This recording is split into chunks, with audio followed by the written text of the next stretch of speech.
আসসালামু আলাইকুম। এডুকেশনের পক্ষ থেকে আপনাদেরকে জানাই শুভেচ্ছা। আজকে আমি পদার্থবিজ্ঞানের সপ্তম অধ্যায় তরঙ্গ শব্দ অধ্যায়টার বিস্তারিত আলোচনা করব ইনশাআল্লাহ, শুরু থেকে শেষ পর্যন্ত।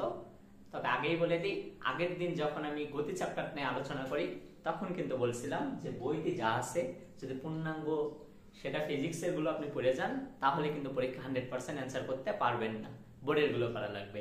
ঠিক সেম যদি আজকের ক্ষেত্রে আপনি ফিজিক্সের যে সপ্তম অধ্যায়টা আছে, এই যে তরঙ্গ শব্দের এই অধ্যায়টার বইতে যেগুলো আছে এগুলো যদি পুরো মুখস্থ করে খেয়েও যান তাহলেও পুরোপুরি 100% নাম্বার পাবেন না। কিন্তু এই বেসিক গুলো জানা লাগবে, জিনিসটা কি পরীক্ষা আপনাদের এই টাইপের ম্যাথ গুলো দিবে, সেগুলো আমরা প্র্যাকটিস করবো ইনশাআল্লাহ। আজকে অধ্যায়টা টোটালি ঠিক কি কি আছে অধ্যায়ের ভিতরে সেগুলো নিয়ে আলোচনা করব। ফার্স্টে আসতেছে বলছে তরঙ্গ শব্দ। আচ্ছা, প্রথমে যেহেতু তরঙ্গ আছে তাহলে তরঙ্গ জিনিসটা আলোচনা করি। আসলে তরঙ্গ জিনিসটা কি?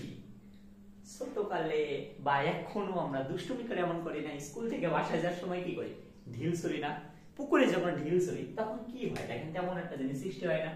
সাপোজ ঢিলটা আমি এই জায়গাটায় ছেড়েছি, যখন যে জায়গায় ঢিলটা ছুড়লাম, ছুড়ার পরে দেখা যায় এরকম সৃষ্টি হয় না, এরকম ঢেউয়ের মতো সৃষ্টি হয়। ফার্স্টে এরকম হইলো, পরে ওইটা এইভাবে আমাদের ছড়ে যেতে থাকে, এভাবে চলতে থাকে, এইভাবে চলতে চলতে চলতে চলতে কিনারা পর্যন্ত চলে যায়। পুকুরে যদি লাস্ট পর্যন্ত পড়ে এই পর্যন্ত চলে আসে। কিন্তু এখানে একটা জিনিস দেখেন, তাহলে কি বিষয়টা এমন হয়, ঢিলটা এই জায়গাটায় ছুড়লাম তাহলে এই পানিটাই আস্তে আস্তে এখান থেকে এমন যেতে যেতে যেতে যেতে লাস্ট পর্যন্ত যায় না? আসলে এরকম হয় না। তাহলে কি হয়, যেখানে আমরা ঢিলটা ছুড়বো সেই ক্ষেত্রে জাস্ট এমন একটা সেন্স ঘটবে। দেখেন ধরেন ঢিলটা আমি এই জায়গাটায় ছুড়েছি, তাহলে কি হয়, এখানে যে পানিটা ছিল এই পানিটা উপরে উঠে আবার নিচে নামবে, আবার পরে এইখানেও তো পানি ছিল তাই না, এই পানিটা আবার উপরে উঠে আবার নিচে নামে, অর্থাৎ যেখানকার পানি সেখানে উঠে আবার সেখানে নামে। তাহলে একটা জিনিস দেখেন, যেখানকার জিনিস সেখানেই থাকছে কিন্তু আস্তে আস্তে জায়গা কিন্তু পরিবর্তন হচ্ছে। তাহলে তরঙ্গের সংজ্ঞাটা এরকম, এমন একটা পর্যায়বৃত্ত আন্দোলন যা কি করবে, এক মাধ্যম থেকে আরেক মাধ্যমে শক্তি কিন্তু সঞ্চালন করে দিচ্ছে। এই যে উপর নিচ হচ্ছে এগুলো কি শক্তি না? তাহলে কি করছে দেখেন, এই শক্তি কিন্তু মাসে সঞ্চালন হচ্ছে, কিন্তু পুরোপুরি ভাবে যে মাধ্যমটাকে এক জায়গা থেকে আরেক জায়গায় কিন্তু স্থানান্তরিত করছে না। অর্থাৎ তরঙ্গর ক্ষেত্রে কি হবে, জাস্ট এক মাধ্যম থেকে আরেক মাধ্যমে শক্তি সঞ্চালন করবে, কিন্তু মাধ্যমকে অর্থাৎ শুরুতে যেটা ছিল এইটাই স্থায়ী ভাবে শেষ পর্যন্ত নিয়ে যাবে না। এটাই হচ্ছে তরঙ্গের সংজ্ঞা। তারপর আপনার অ্যাকুরেট ভাবে বইতে যেটা আছে সেটা দেখে নেবেন। পরে আছে তরঙ্গের বৈশিষ্ট্য। আপনাদের যে নতুন যে কারিকুলামের বইটি, মাশাআল্লাহ, এই বইগুলো মুখস্থ করতে গেলে শেষ। তরঙ্গের বৈশিষ্ট্য তো আপনাকে পরীক্ষায় 2 মার্কের জন্য দিবে, সেখানে 2টা মুখস্থ করলেই হয়ে যায়। কিন্তু এখানে পুরো হিস্টোরি দিয়ে আছে 2 পেজে, এই তো বইতে যা আছে। এখন আমি বলবো না এত দূর আপনাদের করার দরকার আছে, আমি আপনাদের সহজভাবে 2টা বা 3টা বলে দিচ্ছি। এখানে যে 2 পেজ আছে, 2 পেজ থেকে আমি সহজভাবে যেগুলো করেছি এগুলো করতে পারেন। 1 নম্বর একটা পয়েন্ট আপনি লিখতে পারেন তরঙ্গের বৈশিষ্ট্যের ক্ষেত্রে। তার মধ্যে আছে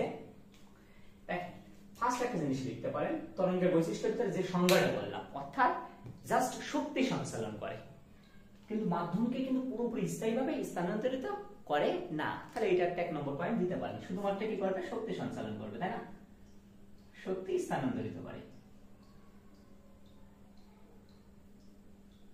ঠিক তো করে। 2 নম্বর পয়েন্ট কি দিতে পারেন বলেন তো? 2 নম্বর বলতে পারেন এই যে যেমন এটা পানিতে হলো, বাতাসের ক্ষেত্রে আলাদা হয়, তার পরবর্তীতে আপনার কঠিন পদার্থের ক্ষেত্রে আলাদা আলাদা হয়। এক একটা মাধ্যমের কিন্তু মাস্ট বি প্রয়োজন, তরঙ্গ সৃষ্টির জন্য একটা মাধ্যম প্রয়োজন। তাহলে মাস্টটা কি লাগবে, মাধ্যম প্রয়োজন। তাহলে 2 নম্বর পয়েন্ট এটা দিতে পারেন। তারপরে কি থাকে, তরঙ্গের জন্য মাস্ট বি কিছু জিনিস থাকা লাগবে, যেমন তরঙ্গের প্রতিসরণ ঘটে, প্রতিসরণ প্রতিফলন উপরিপাতন এই জিনিসগুলো ঘটে। আচ্ছা, প্রতিসরণ বা প্রতিফলন যে জিনিসগুলো আছে এগুলো কি আপনারা বুঝেন? প্রতিফলন কি অথবা উপরিপাতন জিনিসটা কি এগুলো জানেন? বইটা তো বিস্তারিত নাই, তারপর আমি একটা জাস্ট ধারণাটা দিচ্ছি। প্রতিফলন তো বুঝেন, এক জায়গা থেকে লেগে আবার রিফ্লেক্ট হয়ে যদি ব্যাক আসে, অর্থাৎ এমন একটা মাধ্যম এখান থেকে লেগে ব্যাক আসলো, প্রতিফলন।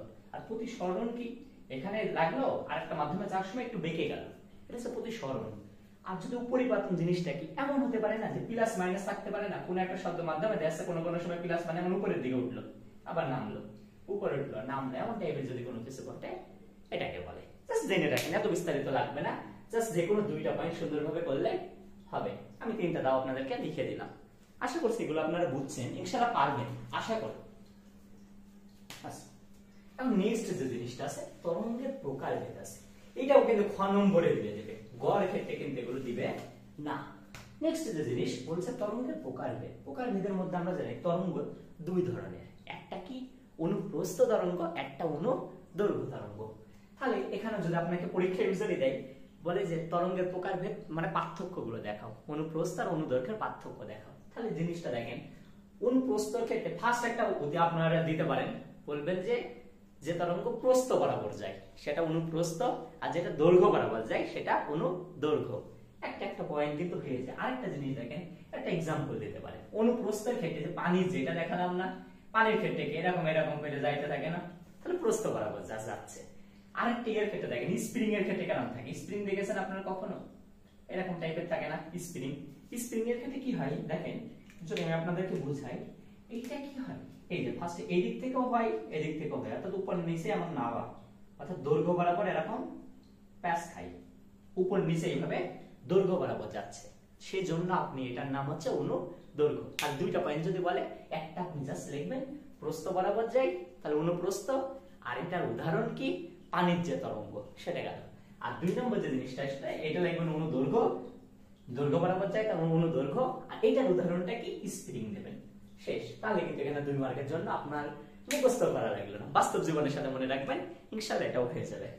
এটা খ নম্বরের ক্ষেত্রে দিতে পারে। এবার যে নেক্সট যে জিনিসটা আছে শব্দ আছে। শব্দ জানেন যেমন কেউ কি কি এসো আছেন যে শব্দ চিনেন না, শব্দ বলতে কি, শব্দ বললাম এটা একটা সাউন্ড, আমি কথা বলছি কি এটাও একটা সাউন্ড এসছে, অর্থাৎ এটাও কিন্তু এক ধরনের কম্পন সৃষ্টির মাধ্যমে। শব্দটা কখন তৈরি হয় জানেন, কাঁপে, যখন এভাবে কাঁপে না, একে যদি কম্পন সৃষ্টি হয় না, তখন সেটা কিন্তু কি তৈরি হয়, শব্দ তৈরি হয়। আচ্ছা, এটা শব্দের ক্ষেত্রে তো শব্দ আমরা বুঝি জিনিসটা কি। এখন এই যে শব্দ তরঙ্গে যাওয়ার জন্য আমি কিছু জিনিস দেখাই, আপনাদের বইতে এত ডিটেলস দেওয়া নাই, তারপর আমি দেখাই। যেমন একটা সূত্র আছে, আপনারা এই সূত্র তো এই অধ্যায় সরকারি সূত্র, ভি সমান সমান এফ ল্যামডা, আমরা সবাই জানি এখানে, তাই না? এখানে দেখেন কিছু জিনিস দেখি, ভি বলতে তো অলওয়েজ জানি ভি মানে কি বেগ, এই কথাটা আমরা সবাই জানি। ল্যামডাটা কি নতুন একটা জিনিস আসছে, এটাকে বলে তরঙ্গ দৈর্ঘ্য। তাহলে এখন জিনিস বলতে মাথায় আসতে পারেনি তরঙ্গ দৈর্ঘ্য জিনিসটা কি জিনিস, এই যে এফ, এফ বলতে কম্পাঙ্ক, তাই না? অর্থাৎ ফ্রিকোয়েন্সির সংক্ষিপ্ত ফর্ম ওই যে এফটা নিয়েছে। আচ্ছা, কম্পাঙ্ক, এই যে কম্পাঙ্ক যেটা হলো, মনে করেন এখন আমি বলতে পারি এই জিনিসগুলো কি। আচ্ছা, আমি এটা আপনাদেরকে ডিটেইলসে বুঝাই। সাপোজ কম্পাঙ্ক বলতে বোঝাই যে কাঁপছে না এই জিনিসগুলো। সাপোজ এখান থেকে মনে করেন শুরু হলো, অর্থাৎ কোনো কথা বলা বা কোনো কাঁপা জিনিসটা এখান থেকে শুরু হলো, হয়ে যদি আবার পূর্বের এই পর্যন্ত আসে, তাহলে দেখেন একটা পূর্ণ স্পন্দন সৃষ্টি হলো না? অথবা যদি এমন হয় এখান থেকে স্টার্টিং হয়েছে আবার এই জায়গায় সৃষ্টি হয়ে শেষ হয়েছে, তার মানে কি দেখেন পূর্ণ একটি স্পন্দন সৃষ্টি হলো। তাহলে কম্পাঙ্ক জিনিস কি এটা না, প্রতি সেকেন্ডে যতগুলো পূর্ণ স্পন্দন এমন সৃষ্টি হবে, এটাই হচ্ছে কম্পাঙ্ক। কম্পাঙ্কের সংজ্ঞাও কিন্তু এটা আপনাদের কোন করে বলতে পারে কম্পাঙ্ক কাকে বলে। তাহলে প্রতি সেকেন্ডে যতগুলো পূর্ণ স্পন্দন সৃষ্টি হয়, তাহলে এইভাবে যতগুলো পূর্ণ স্পন্দন হাজার হাজার লাখ লাখ কোটি কোটি হতে পারে, যত মানে আপনি যত জোরে বাড়ি দিবেন তত কাঁপবে, আর যত কাঁপবে ততই পূর্ণ স্পন্দন সৃষ্টি হবে।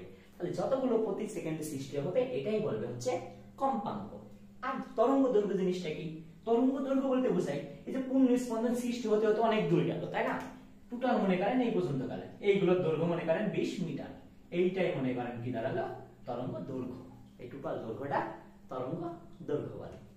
আর আরো জিনিস আছে, এগুলো আপনাদের বইতে নাই বা জেনে রাখতে পারেন। টোটাল যে উপরে যত দূর ওঠে আর কি, এটা দশা বলে আর কি, জাস্ট জানতে পারেন, মনে রাখতে পারেন। দশা আপনাদের নাই তো দিবেন না, জাস্ট জেনে রাখেন। এইগুলো কিন্তু আপনাদেরকে জাস্ট বেসিক কিছু জিনিস দেখালাম। আর আপনাদের যে সূত্রটা না, এটাতে কিন্তু সরকারি সূত্র বলতে পারেন, যে শব্দ তরঙ্গের ক্ষেত্রে যে বেসিক যে জিনিস দেখালাম যে সূত্রটা, এটা সরকারি সূত্র। একটু পরে লিখে দেখাচ্ছি, আপনারা বুঝবেন ইনশাআল্লাহ। একটা জিনিস দেখেন, বলছে শব্দ তরঙ্গ। তরঙ্গ মানে কি, তরঙ্গ মানে যে শুধু পানির হয় তা না, সবকিছুরই হয়। যেমন বাতাসের ক্ষেত্রে একটা বেগ আছে আলাদা, যে ধীর মান না, বাতাসে যখন বলবো না তখন মনে করেন আপনাদের বইতে 334 দেওয়া আছে মিটার পার সেকেন্ড, আর জায়গায় 330ও আছে, সো যেটা দিয়ে খুশি করতে পারেন। যদি এটা বাতাসের ক্ষেত্রে বলে, মনে করেন সাপোজ এটা বাতাস, এবার মনে করেন যদি এমন থাকে পানির মাধ্যমে থাকে, পানির ক্ষেত্রে ভির মান কত হয়? পানির ক্ষেত্রে মেবি আপনাদের দেওয়া আছে 1493 এটা মিটার পার সেকেন্ড, এটা মনে করেন পানি বা তরল মাধ্যমে। আরেকটা কি থাকছে তাহলে? কঠিন মাধ্যমে থাকছে। তাহলে কঠিন মাধ্যমের ক্ষেত্রে কত? কঠিন মাধ্যমে সবচেয়ে বেশি 5130 মিটার পার সেকেন্ড, এটা মনে করেন কঠিন মাধ্যমে বা লোহা বলতে পারেন, লোহা। এইগুলো দেওয়া আছে বা একটু মনে রেখেন, এই মানগুলো কিন্তু ইউজ করতে হতে পারে, পরীক্ষায় দেওয়া থাকবে। যেমন দেখেন আপনাদের মেন যে সূত্রের অঙ্ক আসবে বলে দেবে ভি সমান সমান, আপনারা জানেন ভি সমান এফ ল্যামডা, যে কোনো দুইটা দেওয়া থাকবে, একটা মান বের করতে হবে।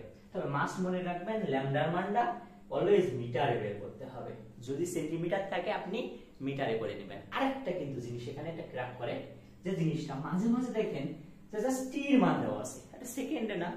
যদি বলতে পারে যে কোন স্পন্দন দেখালাম কত সেকেন্ডে তৈরি হয়েছে বলতে পারে না, টি যদি দেয় এফ আর টির মধ্যে একটা সম্পর্ক আছে, এফ সমান সমান লিখতে পারে আমরা 1/t লেখা যায়, অথবা টি সমান এখান থেকে কেমন লেখা যায় না, দেখেন টি সমান 1/f তো লেখা যায়। তাহলে যদি টি বলে দেয় সেখান থেকে কিন্তু আমরা এফ এর মান বের করতে পারি না। ধরেন টি বলে দিয়েছে 0.2 সেকেন্ড, তখন আমরা কি করতে পারি? এফ সমান সমান যে 1/0.2 করতে পারি না, এটা করলে এফ এর মান চলে আসলো, তখন এই জায়গায় আমি এফ এর মান বসিয়ে দেবো, করলেও কিন্তু হয়। তবে আরেকটা ক্ষেত্রে আরেকটা সূত্র আছে, ডিরেক্টলি একটা অঙ্ক করা যায়। যদি কোনো সময় এল এর মান দেওয়া থাকে, এল বলতে কি দৈর্ঘ্যটা দেওয়া থাকে, জাস্ট দৈর্ঘ্য, সেই ক্ষেত্রে টির মান বের করা যায়। টি সমান আমরা একটা সূত্র জানি 2π √r L/g। এখানে কোনটা কি দেখেন, সব মানে আমরা জানি, পায়ের মান জানি 3.1416, কোনো সময় চেঞ্জ হয় না পায়ের মান, আর জির মানও জানি 9.8, আর এল এর মান যেটা দেওয়া থাকবে সেই মানটা বসালে কিন্তু এখান থেকে টির মান বেরিয়ে যাচ্ছে।